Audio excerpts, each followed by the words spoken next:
Urgent, Day Bears fan. Look at what just happened. Nobody saw this coming, huh?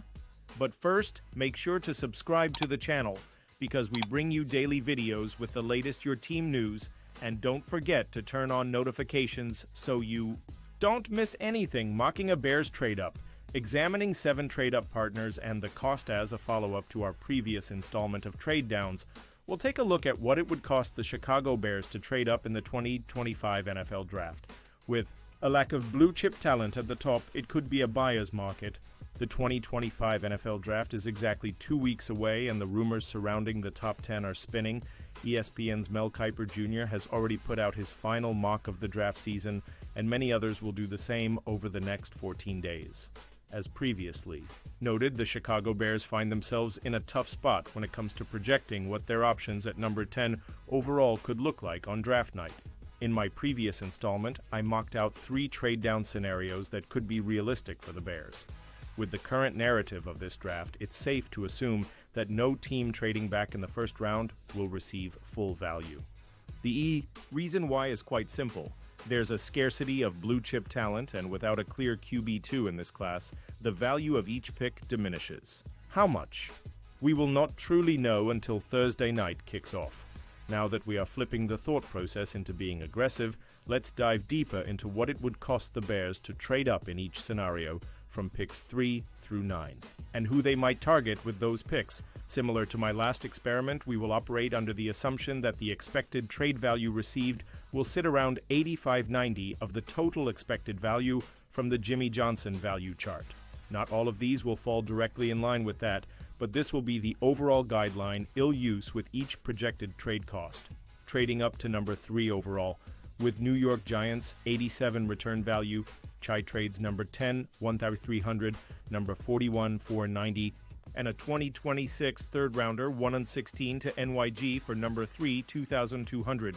A few weeks ago, it would have felt safe to assume that the Giants were in line to take quarterback Shader Sanders at number 3. Following the additions of Jameis Winston and Russell Wilson, it appears that New York's current regime has gone into Operation Save My Job mode. Because of that, it's fair to question how much value someone like Abdul Carter has to them. There's an argument that he is the best player in this class, but the Giants already have both Brian Burns and Kayvon Thibodeau on the edge. No team can ever have enough good pass rushers, but what if the Giants value adding more picks while still taking a talented player later in the draft? This assumes that Travis Hunter will go number 2 overall to the Cleveland Browns, which is the current expectation. For the Bears, this would be an opportunity to add a potentially elite edge rusher to their defense while not sacrificing too much in the present. Sure, having 2 second-round selections is ideal, especially in this class, but if they can add someone like Carter while still having the wiggle room of trading down at number 39 and holding their third-round selection number 72, maybe this swing is worth the potential risk. Expected target at number 3, D. Abdul Carter, Penn State trading up to number 4 overall with New England Patriots, 91 return value, CHI trades number 10, 1,300, number 72, 230, and a 2026 third-rounder, 116 to NE for number 4, 1,800. 4 overall is where first-round picks start to lose more value. The top 3 picks always hold a certain value, but as seen above, the 400-point drop-off is notable because it could drastically change the compensation given up in a move up. The Patriots are in a tough spot right now. By all accounts, they are hoping for Hunter while fully expecting to take an offensive lineman or maybe Mason Graham. Considering where they are in their rebuild under new head coach Mike Vrabel, additional picks both this year and next year could loom as a big value for a roster that still needs a serious infusion of talent. This would require a strong conviction on at least one player for the Bears. I have no doubt they like Campbell, but do they love him enough to trade a pair of third-round picks for the rights to draft him? If they were to make this move with Hunter and Carter off the board, my gut tells me that this would be for Graham. This is a deep defensive tackle class, but on the surface, no player brings more upside and a well-rounded skill set on the defensive interior than Graham does. There's been plenty of speculation from Bears fans following a new episode of 1920 Football Drive. New defensive coordinator Dennis Allen is seen asking general manager Ryan Poles where he had a certain player at 1 or 2. Clearly, Allen was infatuated with whoever it was, and the reflection in the glass shows Graham being interviewed by the NFL Network, with no one else running drills behind him. I'm not fully ready to subscribe to that conspiracy theory, but Graham would be a huge value to this defense for years to come and might be worth trading up for. Trading up to number 5 overall with Jacksonville Jaguars 90 return value chai trades, no puss up. 10-1 E300 and number 72-230 to Jax for number 5 1,700. After the first two truly open picks, things start to get muddier. It's hard to imagine Graham still being on the board past this pick, but there's also quite a bit of smoke around the Jaguars taking the Michigan defensive tackle if he's there at number 5. There's a good chance that one of the tackles will be off the board, which could create more urgency for tackle-needy teams to make the jump up.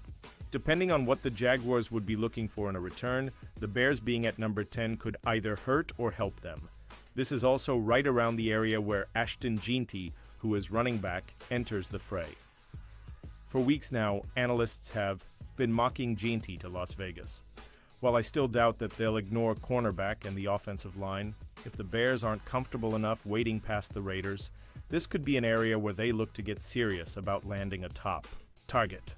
Full disclosure, I do not support giving up a third-round selection for a running back, but I could see it happening if they value Jeanty enough. Expected targets at number 5 DT Mason Graham Michigan, OT Will Campbell, OT Armand Membu, or RB Ashton. Jeanty. Trading.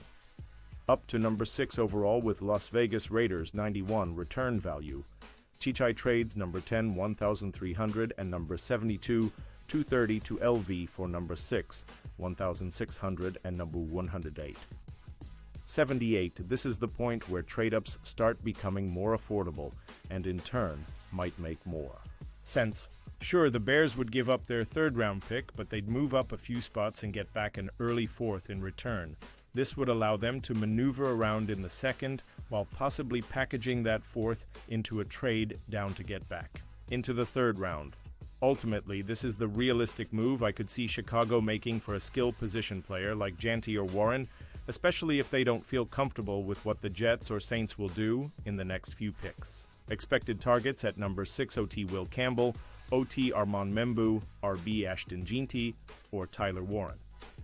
Trading up to number 7 overall with New York Jets 91 return value KHI trades number 10, 1,300, number 148.32, and a 2026 5th rounder to NYJ for number 7, 1,400. This is more likely reserved as a scenario where one of the two tackles falls, or maybe even Warren.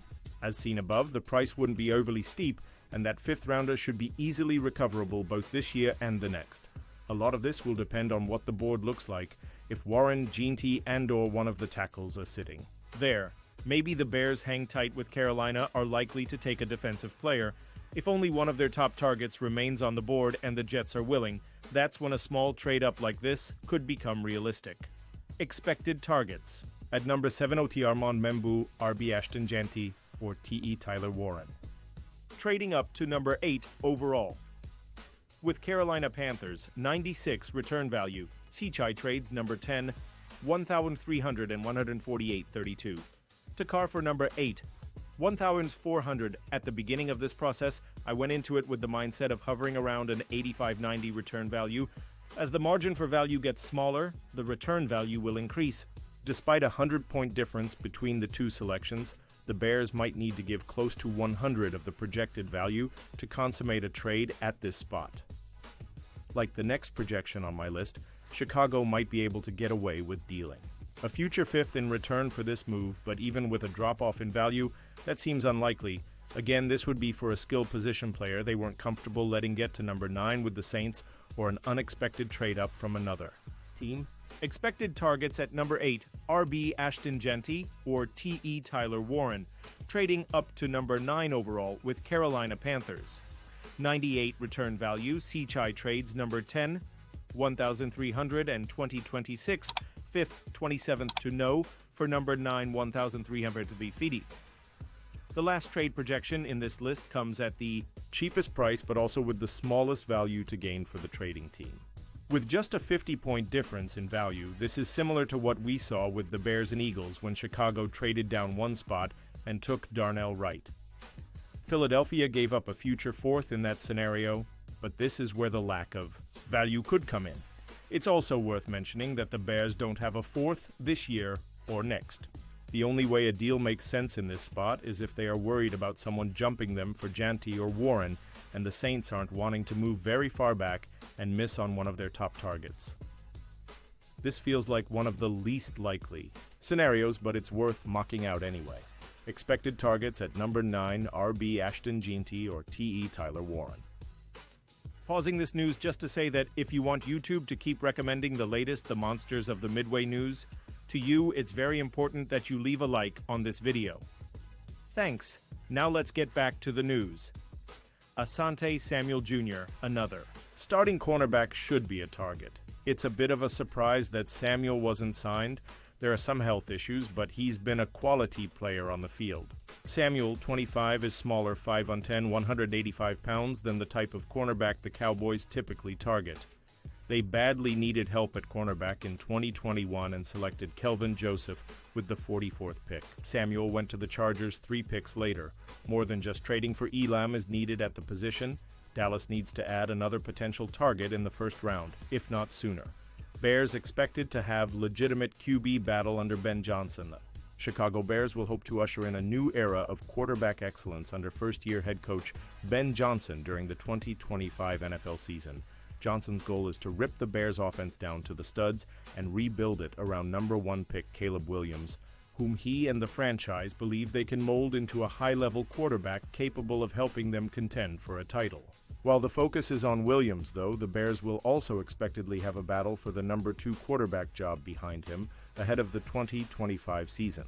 In his April 10th mailbag, the Chicago Tribune's Brad Biggs weighed in on whether the Bears will have an open competition between Tyson Bagent and newly signed veteran Case Keenum for the backup role behind Williams in 2025. The Bears signed Keenum, a 37-year-old with 66 career starts, to a 1-year contract on April 4th, with plans to have him help mentor Williams. Biggs, however, fully expects Keenum will get a fair shot at winning the number 2 job from Bagent. One thing I expect from Ben Johnson and the new coaching staff is more legitimate competition for jobs all over the place, Biggs wrote Thursday. A fresh set of eyes from new coaches, especially if they can start the process with no preconceived notions, should create real competition, and of course, that should extend to the number 2 quarterback job. Bagent or Keenum should have to win that spot behind Caleb Williams. Bagent has served as the Bears' backup quarterback in each of the past 2 seasons, winning the job against the odds as an undrafted rookie in 2023. He also started 4 games as an injury replacement as a rookie, completing 65, one of his passes 84 of 129 with 4 total touchdowns and 5 interceptions. Up to this point, though, Bagent has not needed to fend off a challenge from a veteran with significant starting experience in the league. Keenum has thrown for 79 touchdowns and more than 15,000 yards throughout his 11-year journeyman career. During that time, he has been the primary starter in 2 seasons with Minnesota in 2017 and Denver in 2018.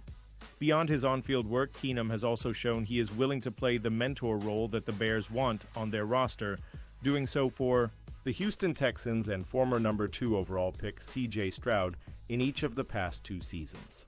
Bagent is likely the better long-term fit for the Bears given the age disparity, but a real competition with Keenum in 2025 could help crystallize that for him. And now, Da Bears fan, I want to hear from you. What's your opinion on this? Drop your thoughts in the comments. I don't know if you know this, but your opinion matters a lot for Da Bears.